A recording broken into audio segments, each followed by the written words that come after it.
नहमदुहु व नसल्ली व नसल्लिमु अला रसूलिहिल करीम बिस्मिल्लाहिर रहमानिर रहीम। मोहतरम नाज़रीन व सामीन किराम, अस्सलामु अलैकुम व रहमतुल्लाहि व बरकातुहू। अल्लाह ताला के फजल व करम और हुज़ूर नबी अकरम सल्लल्लाहु अलैहि वसल्लम के नारे पाक के सदक़े से आज से हम औराद व वज़ाइफ का सिलसिला शुरू कर रहे हैं। हुज़ूर नबी अकरम सल्लल्लाहु अलैहि वसल्लम ने फरमाया कि खैरुन नास मन यनफ़उन नास, तुम में से बेहतरीन लोग वो हैं जो दूसरों के लिए नफ़ा बख्श हों। तो हमारे सुनने वाले, देखने वाले भाई बहनें अगर किसी मुश्किल के अंदर गिरफ्तार हों तो इन वज़ाइफ को वो इस्तेमाल कर सकती हैं और कर सकते हैं। देखें, इंसान जो है को अल्लाह रब्बुल इज़्ज़त ने जिस्म और रूह से मुरक्कब किया है, यानी हमारा जिस्म है और हमारे अंदर एक रूह है। तो हमारी रूह भी बीमार होती है और हमारा जिस्म भी बीमार होता है। तो जिस तरह हम डॉक्टर के पास जाते हैं अपने ज़ाहिरी जिस्मानी इलाज के लिए, इसी तरीके से रूहानी इलाज भी होता है। और कुरान पाक में अल्लाह रब्बुल इज़्ज़त ने हज़रत इब्राहीम अलैहिस्सलाम का कौल जो है वो बयान फरमाया कि वैज़ा मरीज़तु फ़हुव यशफ़ीन। हज़रत इब्राहीम अलैहिस्सलाम फरमा रहे हैं कि जब मैं मरीज़ होता हूँ तो अल्लाह ही शिफा अता फरमाता है। तो चाहे ज़ाहिरी बीमारी हो या रूहानी बीमारी हो, अखलाक़ी बीमारी हो, कुरान पाक से हर मर्ज़ का शाफ़ी इलाज मिल जाता है।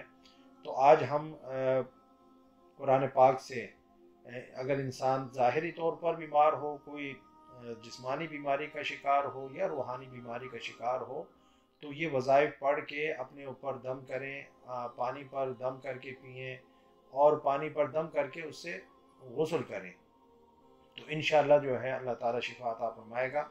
तो ये जो वजीफ़ा है ये वजीफ़ा शिफा है। और पहला वजीफ़ा ये सूरतुल फातिहा का है, बिस्मिल्लाहिर रहमानिर रहीम।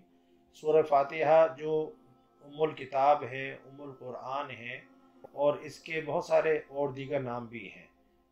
इसका नाम जो है अशिफा है, सूरतुल शिफा है, सूरतुल शाफिया, सूरतुल काफिया, सूरतुल वाफिया और सूरतुल रुक़िया, ये सारे नाम जो है सूरतुल फातिहा के हैं। इसके अंदर शिफा है।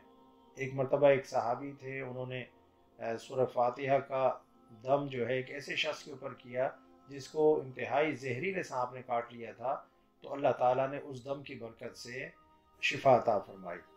और जब ये बात हुज़ूर नबी अकरम सल्लल्लाहु अलैहि वसल्लम के सामने जो है बयान हुई, तो आप सल्लल्लाहु अलैहि वसल्लम ने उनसे पूछा कि आपको ये कैसे पता लगा कि सूरह अल-फातिहा के अंदर ये असर है?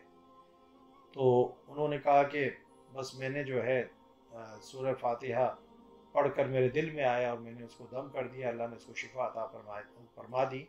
तो हुज़ूर नबी अकरम सल्लल्लाहु अलैहि वसल्लम ने फरमाया कि ये सूरह फातिहा जो है ये सूरत शिफा भी है। इसमें अल्लाह रब्बुल इज़्ज़त ने जहर से यानी कि निजात हासिल करने और उसका असर ज़ाइल करने का जो है इसके अंदर तरियाक़ रखा हुआ है।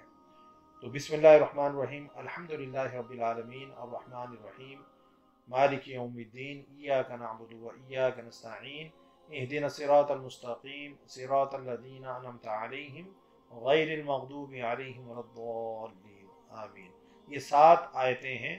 इन आयतों को जो है अव्वल और आखिर 11-11 मरतबा दरूद शरीफ पढ़ना है, यानी इस सूरत को पढ़ने से पहले 11 मरतबा दरूद शरीफ आप पढ़ेंगे और उसके बाद भी जो है 11 मरतबा दरूद पाक पढ़ेंगे। इसको आप 3 बार, 7 बार, 11 बार, 40 बार या 100 बार पढ़कर जो है अपने मरीज़ के ऊपर दम करें, उसको दम शुदा जो है पानी पिलाएं। जब वो गुस्ल करने लगे तो दम करके पानी उसको दें, उससे वो नहाए।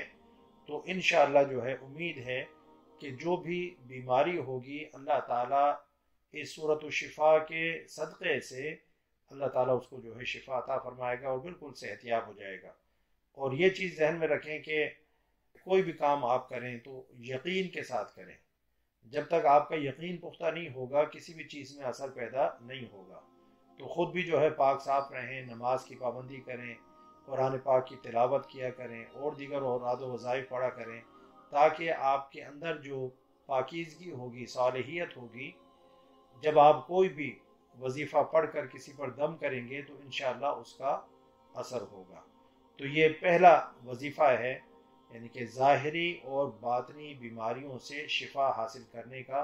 मुझे उम्मीद है कि आप इस वजीफ़े को आजमाएंगे। यकीनन हमारी फैमिलीज़ में जो है लोग बीमार होते रहते हैं, तो आप अपने आप पर भी इसको पढ़कर दम कर सकते हैं, किसी दूसरे के ऊपर भी दम कर सकते हैं। अल्लाह ताला आपको मुकम्मल शिफा याबी अता फरमाए। वमा अलैया इल्लल बलाग। अस्सलामु अलैकुम व रहमतुल्लाहि व बरकातुहू।